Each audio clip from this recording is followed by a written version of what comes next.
crispy.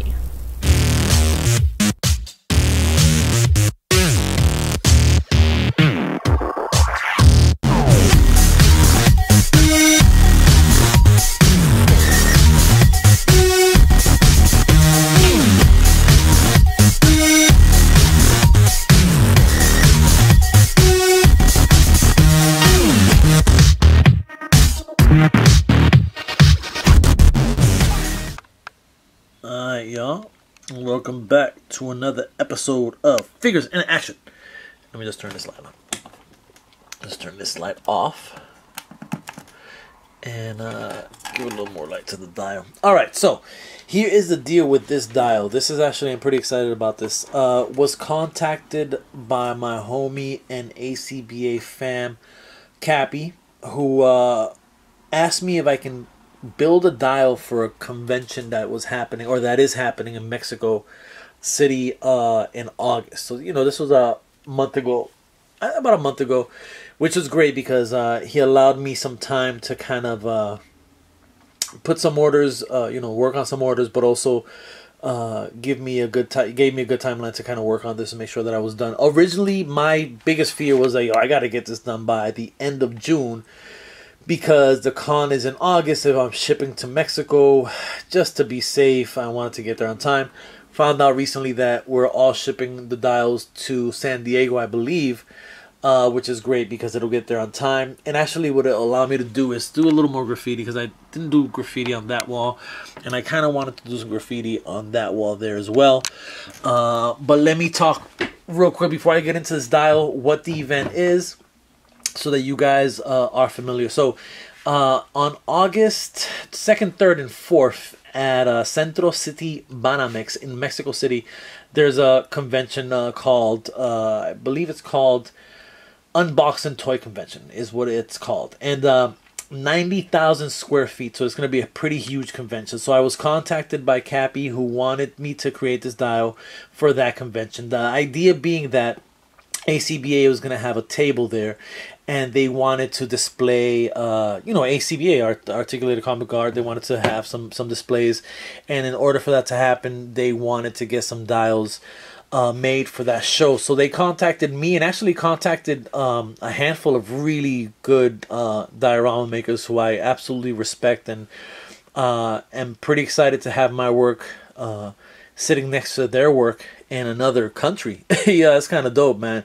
These are the little things to me that just make this hobby even more amazing. You know, this is at the end of the day, this is our artwork, and these dial makers pour their hearts into their art. And you know, a lot of times it's, you know, one of the biggest turnoffs for me these days is when people contact me like, yo, I want to create dials and I want to sell them, and you know, like right away it becomes a business to people, and I don't know, it's just a little bit of a turnoff, and I get it, I get the hustle, I'm not mad at it, you know, I'm just not, you know, a lot of times this dial stuff comes organically to people, where, you know, you start creating and all of a sudden people are interested in your dials, and then it goes from there. But you know, the gentleman that I will be displaying these, or that got tapped on their shoulders to create dioramas as well, are, you know, have been in the game for a long time, and all have an incredible amount of skills.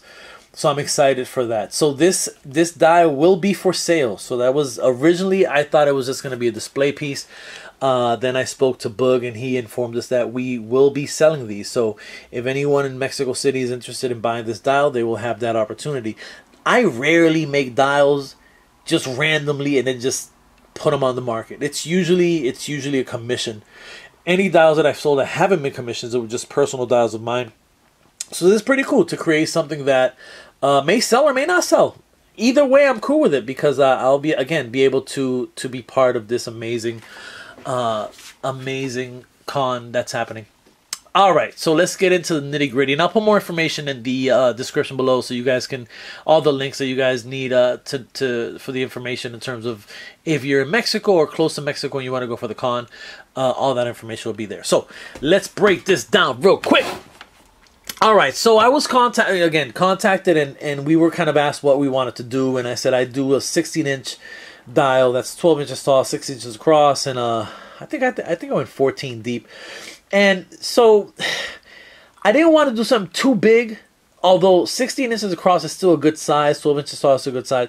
Well, this wall is a little taller, but I wanted to keep in mind that the possibility is that someone who, if someone purchases this, they're going to purchase it for display purposes and not necessarily for action figure photography. So taking that into account, I wanted to create a couple different things. So first and foremost, insulation foam board across the board, balsa wood here, do-it-yourself straws, more insulation.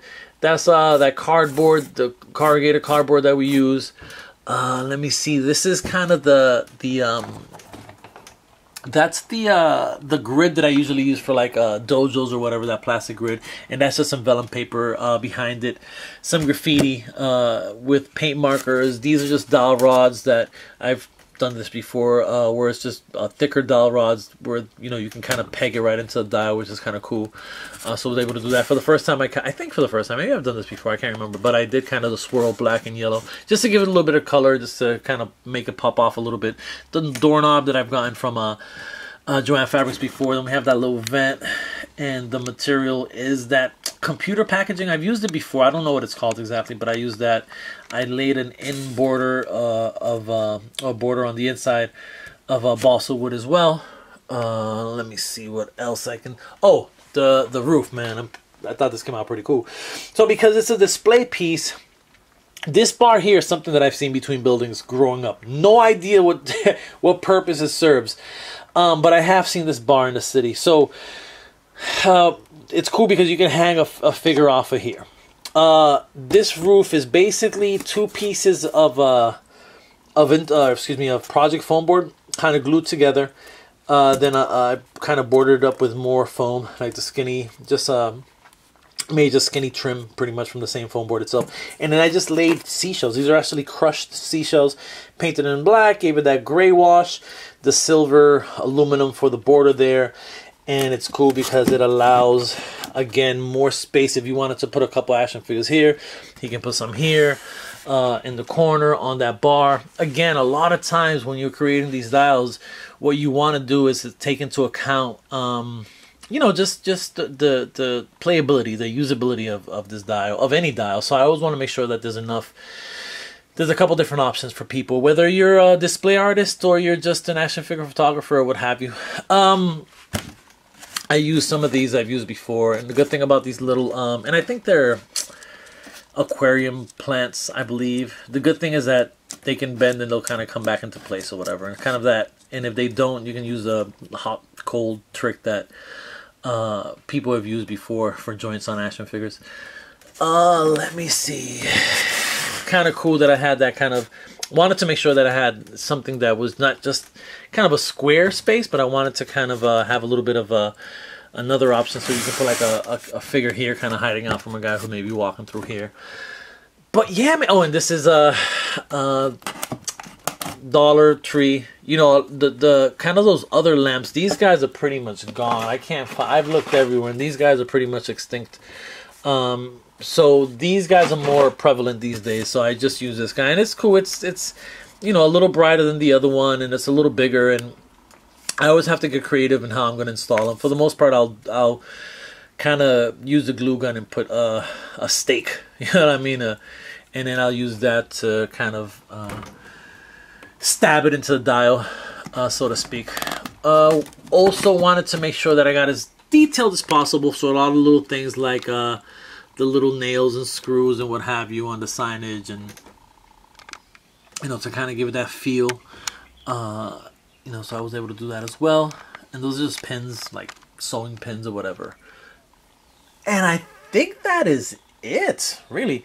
All magnetized, so this wall, comes off of here, and this wall comes off, and the whole thing. So it's all magnetized. I don't want to take it apart because this kind of stabs into each other. You kind of need two hands to do it. This fence kind of installs into the back here. And this is a gutter mesh and dowel rods and zip ties, pretty much to create the fence.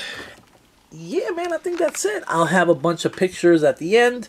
I'll also have all the information about the con in the comment section. Any questions, concerns, all that good stuff, leave it there. And hopefully if you're in that area, you can make it to that con. All right, y'all, and I'm out. Peace.